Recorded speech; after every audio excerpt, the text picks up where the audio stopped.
La palabra debido proceso es una palabra que en México se comenzó a insertar en 1975. La primera tesis aislada que habló sobre el debido proceso fue publicada en este año. En ese año. Ahora, por lo que respecta al contexto de creación del debido proceso, es evidente que tenemos que partir de la reforma constitucional del 10 de junio de 2011. Esta trascendental reforma que evidentemente transformó la forma de entender al derecho en México y nos situó en un paradigma en el cual estuvimos atrasados más de 20 años. Mientras Colombia, con su constitución de 1991, avanzaba hacia la protección de los derechos a través de una interpretación dinámica, a través de una interpretación amplia de estos derechos por medio de la acción de tutela, nosotros antes del 2011 todavía nos rasgábamos las vestiduras para defender el concepto de garantías individuales. De hecho, hay un cierto sector con mucha resistencia que en pleno 2020 se aferran a esta concepción nacionalista, tradicionalista del derecho. Una visión que evidentemente en el siglo XXI es anacrónica en razón de un proceso de globalización del derecho y en un proceso en el cual el derecho comparado, los formantes, los criptotipos, interactúan con los sistemas normativos. Ahora, por lo que respecta a la reforma en materia de derechos humanos, habría que destacar de toda la reforma los puntos esenciales para el debido proceso.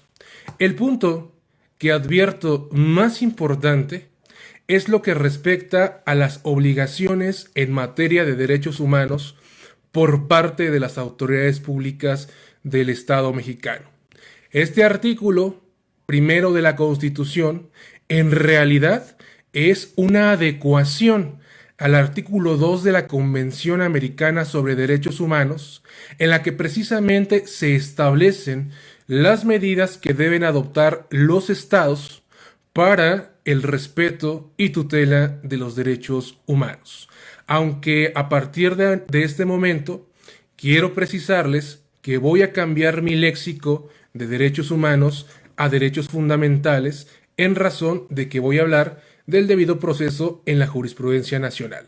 Ahora, estas obligaciones que están contempladas en el artículo 2 de la Convención Americana son obligaciones de carácter legislativo que involucran también al Poder Judicial y que evidentemente marcan las pautas del ejercicio del Ejecutivo Federal. Estas cuatro obligaciones que se plasman en la Constitución en realidad intentaron armonizar al artículo 2 de la Convención Americana sobre Derechos Humanos y crear un estándar nacional apegado al estándar interamericano. Ahora bien, ¿cuál es el origen del debido proceso? Hay una serie de artículos, hay una serie de libros que son constantes en afirmar que el debido proceso o el due process legal está inmerso en la quinta enmienda de la Constitución de los Estados Unidos, que establece los derechos de todo ciudadano a tener un proceso judicial efectivo, un proceso judicial debido. Ahora, también encontramos un antecedente en la 14ª enmienda de esta Constitución, que es en realidad todo un andamiaje de reglas de ejercicio limitativo al Estado y que estos derechos son en general aquellos que pertenecen al debido proceso. Por lo que hace al Estado mexicano, tradicionalmente encontramos al debido proceso a partir de la interpretación sistemática, lógica, funcional de los artículos 14 y 16 de la Constitución. De 1917 a hoy en la mañana, estos artículos 14 y 16 han sido interpretados en 63 ocasiones de forma directa por lo que respecta a las formalidades esenciales del procedimiento. En este momento recuerdo una de las primeras tesis que se construyó en la novena época, que fue la tesis número 19 del Pleno. Es una jurisprudencia que el rubro dice formalidades esenciales del procedimiento. ¿En qué consisten? Interpretación del artículo 14 constitucional. Esta primera tesis, que habla sobre las formalidades esenciales del procedimiento, destacó algunas categorías de todo el conjunto de categorías que precisamente integran al debido proceso. Primero señala que una formalidad del procedimiento es ser oído en un juicio. Esto es lo que tradicionalmente se denominó la garantía de audiencia. En un segundo momento, la posibilidad de presentar pruebas. También este es uno de los elementos tradicionales de la garantía de audiencia. Esta tesis de la novena época avanzó en su construcción a partir de la tesis número 47 del Pleno, que se publicó en 1995. Y en esta tesis, evidentemente, las dos categorías que habían sido desarrolladas se robustecieron con algunas categorías más. Esto es, las formalidades esenciales del procedimiento se entienden a través de 4 categorías. Primero, el derecho que tiene una persona a ser notificada. Segundo, la posibilidad que tiene para ofrecer y desahogar las pruebas. Tercero, la posibilidad de alegar en el juicio. Y finalmente, que a estas personas se les dicte una sentencia. Son las 4 categorías esenciales de las formalidades esenciales del procedimiento que se construyeron en la octava época y en la novena época. Ahora bien, la palabra debido proceso se introdujo en octubre de 1975. De esa fecha a hoy en la mañana se han publicado en el Semanario Judicial de la Federación y su Gaceta 185 criterios. De esos 185 criterios, 23 corresponden a jurisprudencias y 162 son tesis aisladas. Ahora, por lo que hace a estos 183 criterios que se han publicado sobre el debido proceso en interpretación directa, habría que destacar algunas tesis. La primera es una tesis aislada, la número 4 de la primera sala del 2014. Esta tesis señala qué se debe entender por debido proceso. Y el concepto que construyó la primera sala es acorde a la interpretación de la Corte Interamericana. Más o menos, parafraseando el criterio, señala que el debido proceso es un derecho de interpretación constante y de interpretación progresiva. Esto quiere decir que yo en este momento no puedo afirmar cuáles son las categorías que integran al debido proceso, porque es un concepto que se va construyendo a través de la interpretación y es un concepto que no solamente irradia en el ámbito judicial. El debido proceso también está presente en el campo legislativo, para hablar entonces del debido proceso legislativo. El rubro de la tesis del 2014, que fue la cuarta de la primera sala, dice más o menos siguiente: derecho humano al debido proceso, punto, elementos que lo integran. A partir de esta ejecutoria, comenzamos a apreciar que la Suprema Corte de Justicia entendió que la palabra debido proceso es un concepto de construcción continua y es un concepto de construcción progresiva. Y para ello llegó a una conclusión, que el debido proceso tradicionalmente se había entendido como las formalidades esenciales del procedimiento y que los sujetos a quienes va dirigido es por una parte un sujeto pasivo en el procedimiento y también es un sujeto activo que es el que precisamente insta a la función jurisdiccional. En otro punto que construyó la primera sala, llegó a la conclusión que a este debido proceso les, em, le es adecuado tratar de entender que su objeto de estudio son los bienes sustantivos constitucionalmente protegidos. Esto quiere decir que el debido proceso debe entenderse como aquellos elementos mínimos que tiene una parte pasiva o una parte activa en un procedimiento judicial para que a esta persona se le salvaguarde los elementos mínimos de dignidad. Ahora, a partir de 2014, así se comenzó a construir la jurisprudencia y evidentemente llegamos con toda esta línea jurisprudencial a un caso que fue emblemático en la Corte, que fue el caso de Florence Cassé. En el caso Florence Cassé hay 4 elementos que hay que destacar sobre el debido proceso. El primero, que una persona tiene que ser puesta de forma inmediata al Ministerio Público. 2, que la presunción de inocencia es un elemento muy importante para el debido proceso. 3, que el efecto corruptor en un proceso penal. Y 4, que todos los extranjeros, todas las extranjeras tienen el derecho a la asistencia consular. Ahora, este caso de Florence Cassé originó en los periodistas y en la academia muchas aristas de discusión y muchas aristas de debate, por la siguiente razón.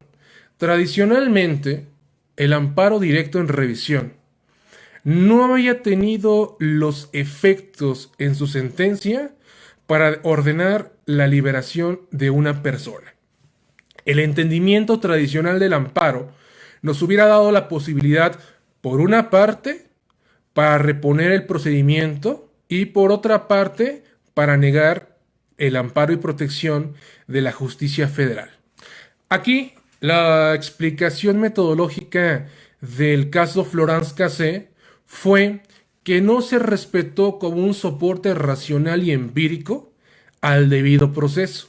E independientemente de las hipótesis y sus variables, esto es una hipótesis, una variable independiente, que es el marco normativo, una variable dependiente, que eran las circunstancias del caso, y un método de comprobación o de verificación, que eran las pruebas, evidentemente toda esta hipótesis no era posible comprobarse en razón de que estaba vulnerando uno de los principios del entendimiento científico del derecho. Esto es, este caso no respetó los soportes racionales y empíricos desde el primer momento, y evidentemente el procedimiento tuvo vicios y por tanto se innovó en el efecto de la sentencia y se concedió el amparo y protección.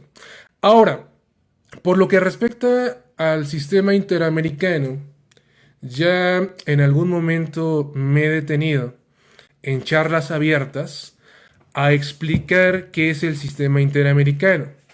Ahora, por esta parte, únicamente lo que les voy a decir es lo siguiente, que la jurisprudencia de la Corte Interamericana son sus sentencias.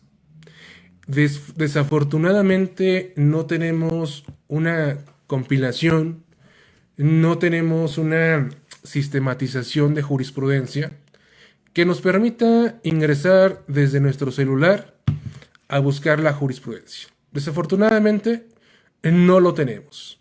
Y por tanto tenemos que entender cuál es la metodología de construcción de una sentencia. Primero, me gustaría decirles que las sentencias están divididas desde un punto de vista metodológico en dos fases diferentes. De 1988 al 2006 y del 2006 al 2020. En la primera fase de las sentencias de la Corte Interamericana es muy sencillo encontrar a la jurisprudencia, porque las sentencias tienen la siguiente lógica de construcción. Parten de un encabezado, parten después de un resumen que comúnmente hace la Comisión Interamericana al presentar su informe, parten de el listado de elementos probatorios y lo que se pudo probar, después de una parte de antecedentes procesales, una especie de resultandos, y la jurisprudencia de la Corte Interamericana en las sentencias del 88 al 2006 se encuentran en una parte que se llama la parte de los derechos violados. ¿Cómo ustedes pueden identificar a la jurisprudencia?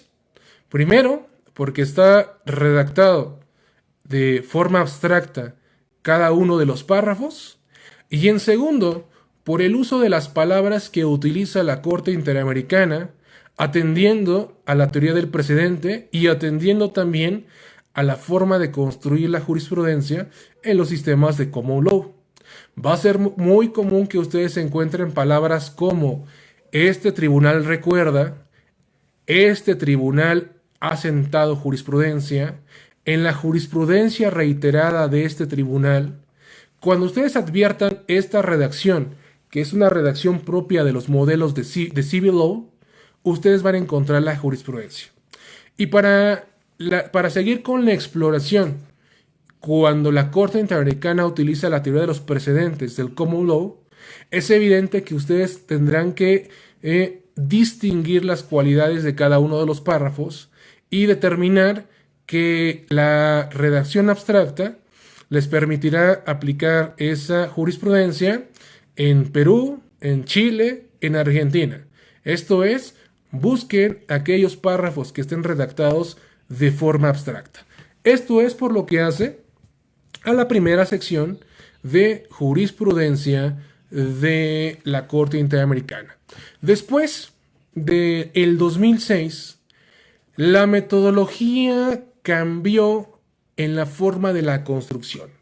Actualmente encontramos que las sentencias van entrelazando hechos, pruebas, razonamientos, excepciones. Esto es, va haciendo toda una serie de conjunciones cognoscitivas y argumentativas de lo que se le presenta a la Corte. Esto es, por una parte, el informe del Estado, por otra parte, los hechos que vienen de la Comisión Interamericana, por otra parte, está preciso esta parte de los derechos vulnerados que estima la víctima y va siendo toda una serie de desarrollo argumentativo. Ahora, esta es la metodología de explicación de las sentencias de la Corte Interamericana. Ahora, a partir de esto, quiero decirles que el debido proceso está inmerso en la interpretación del artículo 8 de la Convención Americana sobre Derechos Humanos en los puntos 2, 3, 4, 5. También encontramos elementos del debido proceso en el artículo 6, 7, 9, 10, 24 y 25 de la Convención Americana sobre Derechos Humanos. Ahora, en ocasiones anteriores había dicho que la jurisprudencia de la Corte Interamericana en materia de debido proceso es más amplia que la interpretación que ha realizado la Suprema Corte de Justicia de la Nación. Son 62 categorías que integran al debido proceso desde la jurisprudencia interamericana. Solamente les voy a decir algunas categorías de la 62 a partir de la interpretación que ha hecho la Corte del artículo 8 de la Convención. Bueno, del artículo 8.1, primero se desprende el derecho que todas y todos tenemos a ser escuchados por un tribunal. Segundo, a ser juzgados por un juez competente, independiente y parcial. 3. El derecho a contar con un plazo razonable. Esto es, que la sentencia se dicte en un plazo razonable. El cuarto se enlaza con el tercero. El derecho que tenemos a la debida motivación y fundamentación en las sentencias. Del 8.2 se desprende la presunción de inocencia. El derecho de todo inculpado a ser asistido gratuitamente por un experto en derecho, esto es, la defensa adecuada. Tercero, el derecho que todas y todos tenemos de ser informados sobre la causa de acusación. Cuarto, el derecho que tiene todo inculpado a defenderse personalmente. Y aquí hago un paréntesis. La jurisprudencia de la Corte Interamericana da la posibilidad de que una persona pueda defenderse por sí misma. Pero hay que recordar que la reforma del sistema penal acusatorio del 2008 cerró desde la Constitución esta posibilidad. Del 8.2 también se desprende un derecho irrenunciable un derecho irrenunciable a ser asistido por un abogado del Estado, esto es, los abogados y las abogadas de oficio. Otro elemento que se desprende del 8.2, que es el elemento número 6, es el derecho que todas y todos tenemos a no ser incriminados. Siguiente, la asistencia consular que tienen todas y todos los extranjeros, que parte de la Convención Americana y que parte de la Convención de Viena. Podría hacer un listado de las 62 categorías que integran al debido proceso en la jurisprudencia interamericana, pero solamente me voy a limitar a explicarles el contexto de que estas sentencias son construidas de 1988 al 2009. Son sentencias en las cuales ustedes van a encontrar los elementos del debido proceso y quienes se dedican a la materia penal van a encontrar en la jurisprudencia interamericana líneas jurisprudenciales muy ricas que les van a ayudar en su labor profesional. En la jurisprudencia interamericana hay casos, por ejemplo, donde personas fueron recluidas en celdas donde únicamente cabían ellos. Hay jurisprudencia, por ejemplo, en materia de debido proceso, en la labor que tiene el órgano del Estado de hacer las investigaciones necesarias. Barrios Altos y la Cantuta contra Perú son sentencias que abordan este tema. Ahora, voy a finalizar la sesión apuntando algunos temas de algunas sentencias y voy a empezar con el derecho de todas las personas a ser escuchadas por un tribunal. Este derecho se desarrolla principalmente en una sentencia contra Perú, que es el caso Tribunal Constitucional contra Perú. Voy a silenciar un poco porque hay ruido. ¿Sí? Bueno, ya me sigo así ya. Es parte de la imperfección de la vida diaria. Bueno, en este caso, Perú le limitó el derecho a las víctimas a ser oídas por el órgano de decisión, principalmente de esta sentencia que es caso Tribunal Constitucional contra Perú.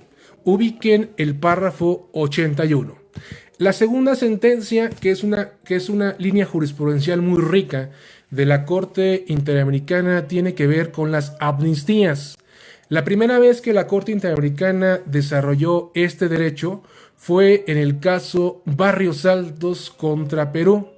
Es una sentencia que el año pasado nos tocó conocer en supervisión de cumplimiento, en la que precisamente se analizó el indulto de Alberto Fujimori y precisamente todo este tema de las amnistías, del debido proceso, del indulto, pues tuvimos que entrar a estudiar cada uno de estos elementos. Ahora, de Barrios Altos contra Perú, uno de los párrafos que más destacan es el párrafo 42, que hace alusión a la amnistía como un obstáculo a la garantía de audiencia.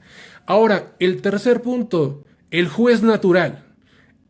Para hablar de juez natural es evidente que hay que hablar de la sentencia del caso Radilla Pacheco y en especial de un párrafo del 282, que es donde hace la Corte Interamericana esta distinción entre jurisdicción militar, juez natural y la obligación que tienen los estados de garantizar para una persona cuando sea sujeta en un proceso, de cuando esté implicado un militar y un civil, siempre conozca una autoridad civil. El cuarto caso que se me viene ahorita a la mente sobre debido proceso es uno que a los penalistas les puede servir mucho. ¿Qué sucede cuando hay actos de tortura en un proceso?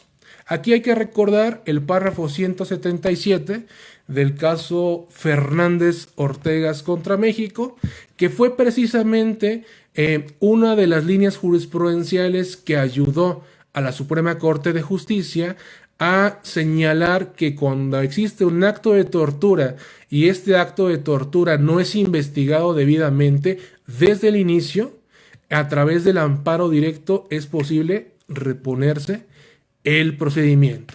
Ahora, otro para los penalistas, órdenes de restricción a la libertad.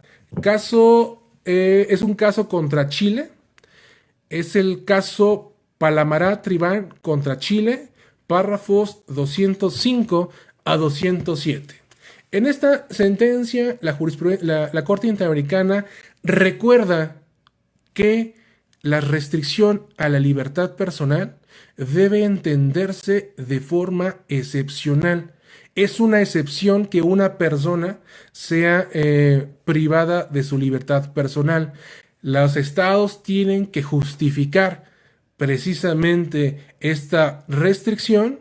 Las restricciones a la libertad personal no son inconvencionales, sino que tienen que partir de un catálogo y tienen que partir de toda una fundamentación de vida para que lo puedan hacer.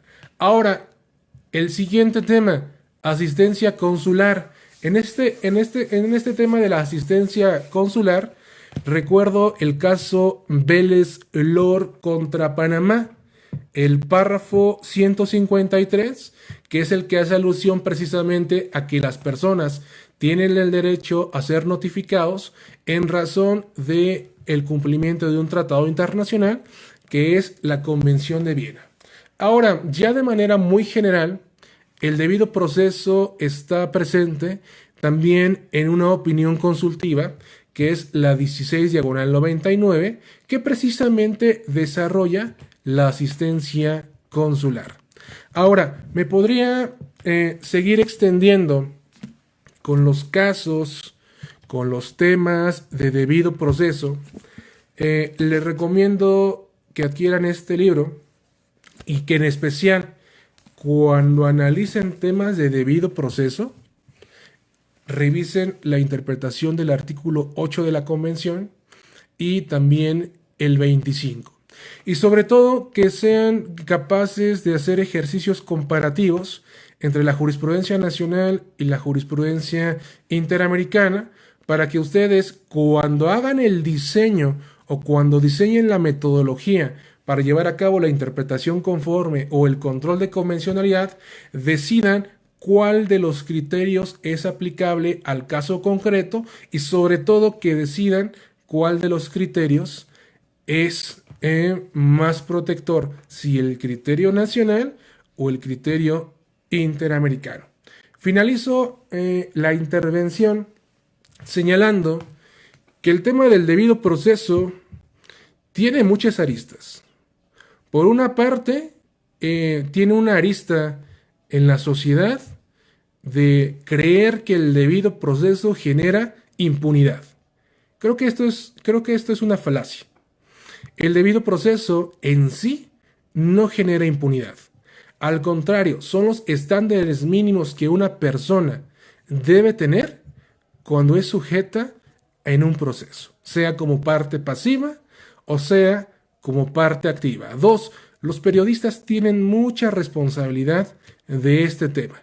La presunción de inocencia se vulnera a diestra y siniestra por los periodistas, creando juicios de valor en una sociedad que evidentemente, ante todo el factor sociológico y antropológico, piensan que los derechos humanos son un obstáculo para la justicia. Y tercero, los grandes casos en los que ha estado involucrado el debido proceso, evidentemente es por falta de capacitación de los órganos del Estado. Hasta el 2015 se había dado la cifra de que todos los agentes del Ministerio Público habían sido capacitados en materia de derechos humanos y en materia de sistema acusatorio. Quiero decirles que en algún momento iba a formar parte de esa capacitación, pero una capacitación en estos temas en verdad no se logra en 4 horas presenciales, ni con un curso virtual que en su momento hizo la CETEC y que todo el mundo era abogado certificado por la CETEC en un curso en línea. No, cuando falla el paradigma, dice Kuhn, hay que tratar de entender quién propuso el paradigma y quién replicó la información. Aquí habría que ponernos a pensar quién fue quien capacitó a las autoridades encargadas de la investigación de delito, quién está capacitando a los jueces y que evidentemente esta capacitación, además de ser ineficaz, es insuficiente. No podemos dotar de herramientas a una autoridad sin que tenga la debida capacitación. En la práctica me ha sucedido que pido ante un agente del Ministerio Público o ante un juez que ejerza el control de convencionalidad y me inspiro a desarrollar la jurisprudencia, saco mis apuntes, empiezo a hacer toda la argumentación y en verdad no lo hacen. Este control de convencionalidad no lo hacen porque no saben cómo hacerlo. De alguna manera lo entiendo perfectamente. No es sencillo capacitarse, no es sencillo cambiar la forma de pensar y normalmente siempre me dicen, no abogado, no se acuerda favorablemente. Así, le diga qué jurisprudencia se tiene que aplicar, sea un escrito, sea de forma verbal, no lo hacen y siempre alegan que no tienen tiempo, ¿sí? También es razonable la carga de trabajo excesiva que tienen. Pero si el Estado por sí mismo no los capacita o si la capacitación que están recibiendo es ineficaz, evidentemente no va a haber esta transformación de paradigma y seguiremos hablando de que el debido proceso es un obstáculo. De hecho, hay notas, una nota de, no recuerdo quién fue, pero salió en el periódico El maldito debido proceso, que mi colega Miguel Carbonell replicó como el bendito debido proceso. Bueno, no me queda más que agradecerles el tiempo a todas y todos.